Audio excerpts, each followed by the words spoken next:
Hi అండి. అందరికీ నమస్కారం. నా ఛానల్‌ను విచ్చేసిన అందరికీ ప్రేమతో నా ధన్యవాదాలు. ఆషాఢ మాసం వచ్చిందంటే చాలు మన ఇంట్లో అందరూ గోరింటాకు పెట్టుకోవడానికి ఎంతో ఆసక్తి చూపిస్తారు. అయితే గోరింటాకు కేవలం అందం కోసమే కాదు. దీని వెనుక పెద్ద ఆరోగ్య రహస్యం దాగి ఉంది. ఆషాఢంలో గోరింటాకు పెట్టుకోవడం గురించి మీకు తెలుసా? అందులో ఈసారి వామాకుతో గోరింటాకు పెట్టుకున్నాను. దాని యొక్క రిజల్ట్‌ని ఈ వీడియోలో దాని వెనుక ఉన్న అసలు విశిష్టతను, ఇంకా ఆరోగ్య ప్రయోజనాలు ఏంటో పూర్తిగా తెలుసుకుందాం. ఆషాఢంలో వర్షాలు పడటం స్టార్ట్ అవుతాయి. వాతావరణంలో తేమ పెరుగుతుంది. శరీరంలో ఉష్ణోగ్రత మారుతుంది. తద్వారా మన శరీరంలో జీర్ణక్రియ మందగిస్తుంది.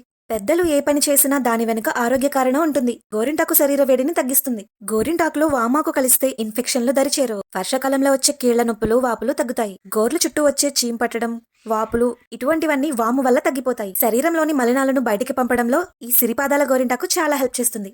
తాజా గోరింటాకును తీసుకొని అందులో కొంచెం చింతపండు, ఒక స్పూన్ పంచదార, వామాకులు వేసి మెత్తగా పేస్ట్ అవడానికి కొంచెం వాటర్ వేసి మిక్సీ పట్టాలి. ముఖ్యంగా పెళ్లి కాని అమ్మాయిలకు గోరింటాకు అంటే చేతులు గోరింటాకు ఎర్రగా పండితే మంచి మొగుడొస్తాడనే మాట కదా. దాని వెనుక ఒక ఆసక్తికరమైన ఆరోగ్య మరియు మానసిక శాస్త్ర రహస్యం దాగి ఉంది. పెద్దలు ప్రతి విషయాన్ని నేరుగా చెప్తే వినరని దానికి ఒక నమ్మకాన్ని లేదా ఆచారాన్ని ముడిపెట్టి చెప్పేవారు కదా. ఇలాంటివి మా అమ్మమ్మ బాగా చెప్పేది.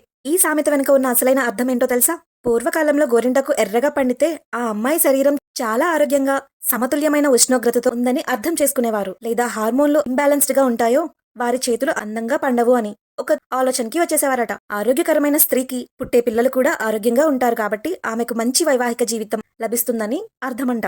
అలాగే ఆడవాళ్ళి గోరింటాకు పెట్టుకోవడం వల్ల ఇంటి పనుల నుండి విరామం ఉంటుంది. మానసిక ఆనందం లభిస్తుంది. దానికి ఇది కేవలం ఒక మూఢనమ్మకం కాదు. అమ్మాయిల ఆరోగ్యానికి, ఓపికను అంచనా వేసేందుకు, వారిలో ఉత్సాహాన్ని నింపేందుకు పెద్దలు చెప్పిన ఒక చక్కని మాట.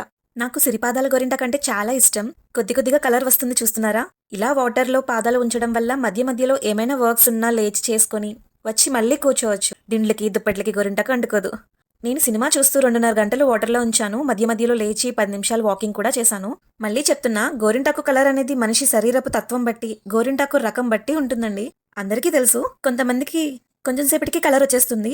కొందరికి మెరూన్ కలర్ అని, ఆరెంజ్ కలర్, మరికొందరికి బ్లాక్ కూడా అయిపోతుంది. మొత్తం 2.5 గంటలు అయ్యాక ఇంకా గోరింటాకు డ్రై అయిపోయింది.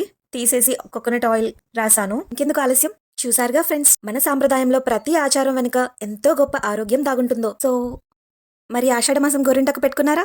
ఈ ఆషాఢమాసంలో మీరు కూడా గోరింటాకులో మీకు వామాకు గనక దొరికితే కలిపి పెట్టుకోండి. మీ ఆరోగ్యాన్ని కాపాడుకోండి. ఈ వీడియో మీకు నచ్చినట్లయితే లైక్ చేయండి. మీ ఫ్రెండ్స్ కి కూడా షేర్ చేయండి. ఆషాఢమాసంలో గోరింటాకు అందాన్ని ఆస్వాదించండి. మరుసటి రోజు రాత్రికి ఈ కలర్ వచ్చింది. ఎలా ఉంది? ఈ వీడియో గనక మీకు నచ్చినట్లయితే ప్లీజ్ లైక్ చేయండి, ఇంకా షేర్ చేయండి.